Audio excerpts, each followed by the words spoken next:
Welcome to the Shadow and Left Little Lee.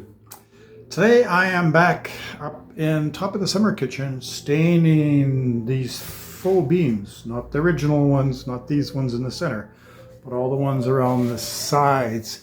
And it was fun staining the ceiling, and I think I even have stain under my armpits here from staining upwards, so juicy.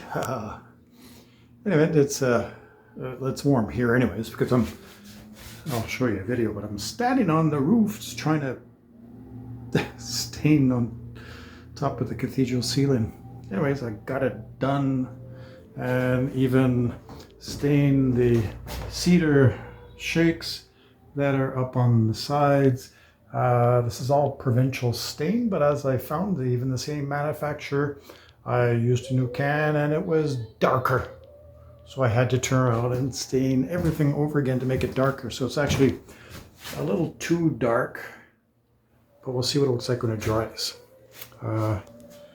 This is the hardest part. It was getting up in there and trying not to drip on the original cedar shingles of the house.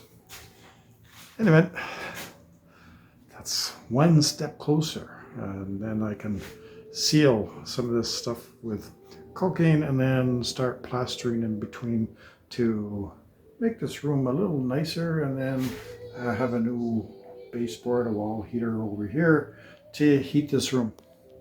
That's enough insulation. I can go with a Bic lighter and go, I hope. Anyways, that's what I've been doing today. Toodaloo.